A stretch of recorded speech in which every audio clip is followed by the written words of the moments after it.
Olá, pessoal! Sejam muito bem-vindos a mais essa nossa análise detalhada.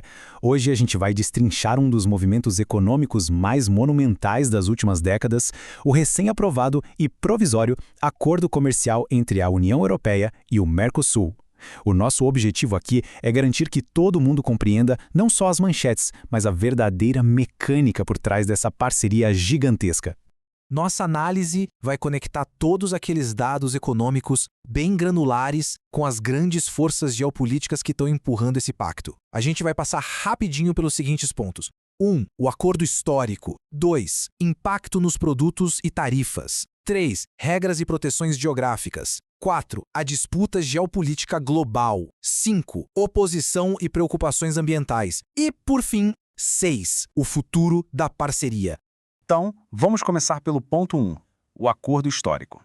Olha, para a gente realmente entender a magnitude do que está acontecendo, precisamos pensar no tempo que isso levou. Foram exatos 25 anos de negociações exaustivas. Sim, um quarto de século de muitas idas e vindas diplomáticas.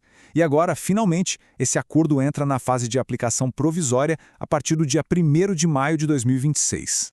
E o resultado de toda essa espera é simplesmente a criação de uma zona comercial imensa, englobando mais de 700 milhões de pessoas. É um escopo impressionante, cobrindo 95% dos produtos do Mercosul e 91% dos produtos da União Europeia. Para colocar isso em perspectiva, vale lembrar que a União Europeia já é o segundo maior parceiro comercial do Brasil, ficando só atrás da China e à frente dos Estados Unidos. O nosso comércio bilateral já bate a marca impressionante de 100 bilhões de dólares todo ano. Seguindo em frente para o ponto 2, impacto nos produtos e tarifas. Bom, o ponto crucial aqui é ver como essas tarifas estão realmente sendo desmontadas na prática, né? Porque é aí que o acordo sai do papel e mexe no bolso das pessoas e na planilha das empresas. E o ritmo dessa abertura não vai ser idêntico para os dois lados. O Mercosul tem uma janela de eliminação de tarifas mais longa, de até 15 anos. Já a União Europeia vai eliminar as tarifas dela em um prazo um pouco menor, de 12 anos. Mas, apesar desses cronogramas gerais serem diferentes e demorarem um pouco, alguns impactos já vão ser sentidos de imediato. Quem está aqui no Brasil, por exemplo, vai se beneficiar instantaneamente com tarifas zeradas para uma gama bem fascinante de produtos europeus logo no primeiro dia. E o contraste do que entra nessa lista é super interessante. A gente está falando desde itens de alto valor agregado, como vinhos brancos europeus e kiwis gregos e italianos, até ferramentas manufaturadas, perucas, bijuterias e também equipamentos do dia a dia, tipo radiadores, impressoras e amplificadores de som. O imposto de importação sobre tudo isso cai direto para zero. Por outro lado, a gente tem um boom imediato para as exportações brasileiras também. Quando a gente olha para o que o Brasil manda para lá, a União Europeia vai zerar imediatamente as tarifas de 2.932 produtos. O setor de máquinas e equipamentos lidera esse grupo com quase 22%, seguido de pertinho por alimentos e metalurgia. No final das contas, mais de 80% das exportações brasileiras para o bloco europeu vão ter tarifa zero. Isso é gigante, porque reduz o custo da produção local e facilita demais o acesso a insumos industriais.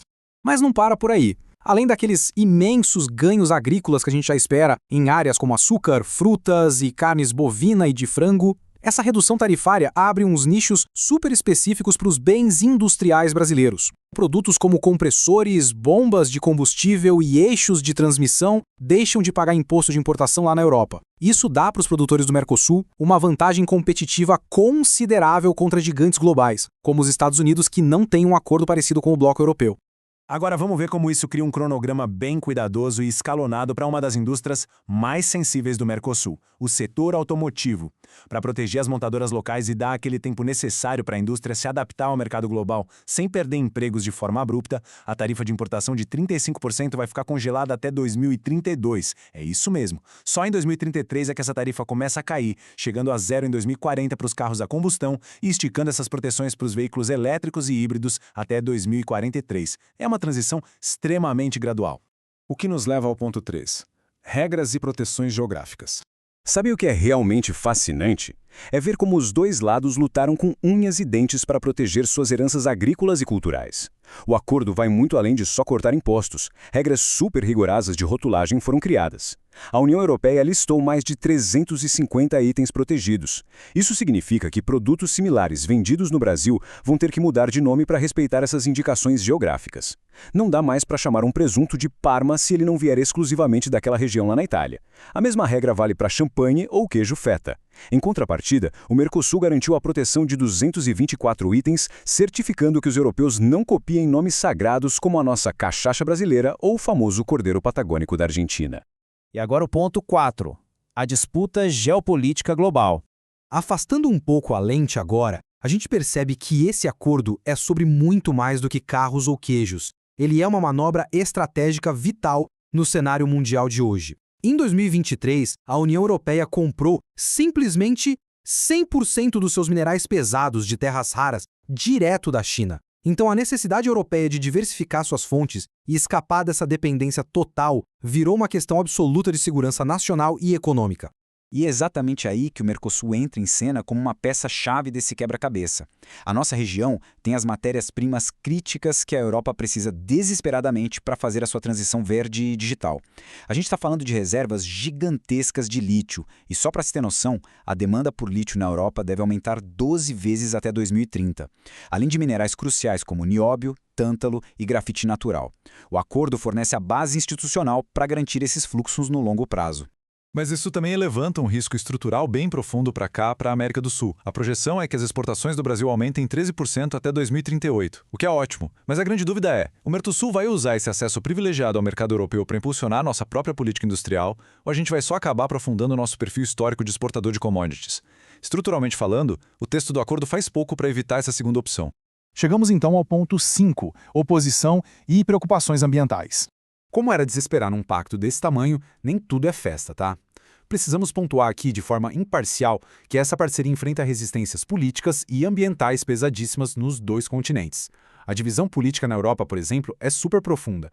O voto no Parlamento Europeu sobre fatiar o acordo para acelerar a aprovação comercial foi apertadíssimo, 334 a 324. Países como a França e a Polônia têm batido o pé com muito medo da concorrência dos nossos produtos agrícolas. A Polônia até ameaçou levar o caso para o Tribunal de Justiça da União Europeia, alegando riscos sérios para o mercado interno e a segurança alimentar deles. E, saindo um pouco do mercado e indo para o meio ambiente, existem preocupações bastante válidas levantadas por várias ONGs. O argumento delas é que os compromissos climáticos, que até estão no texto do acordo, não têm as ferramentas operacionais pesadas, os dentes necessários, digamos assim, para de fato parar a expansão agroindustrial na Amazônia e o desmatamento no Cerrado. O grande medo é que essas proteções de sustentabilidade fiquem só no papel se não rolar uma fiscalização prática e rigorosa. E, finalmente, o ponto 6, o futuro da parceria. Juntando tudo isso que a gente viu, qual é o significado real desse pacto monumental para as próximas décadas? No fim das contas, esse acordo não é só um retorno àquela globalização liberal dos anos 90. É muito mais uma grande aposta institucional, estratégica e, de certa forma, até meio desesperada. É uma arquitetura cheia de regras legais, construída por duas regiões que estão tentando com todas as forças evitar a marginalização no mundo que está cada vez mais se dividindo em blocos de poder fechados. Então, a grande pergunta que fica no ar para a gente refletir é: será que esse acordo histórico vai conseguir de fato equilibrar o crescimento econômico com a credibilidade ambiental ou vai acabar só aprofundando aquelas velhas desigualdades entre as regiões? Eu quero muito saber a opinião de quem está acompanhando a gente aqui, então, por favor, respondam a essa pergunta logo aqui embaixo nos comentários. Se você gostou do conteúdo, considere nos apoiar. Link do Apoia-se na descrição. Muito obrigado por ficarem até o final. Não se esqueçam de curtir e se inscrever no canal se gostam desse tipo de conteúdo. Um grande abraço e até a nossa próxima análise.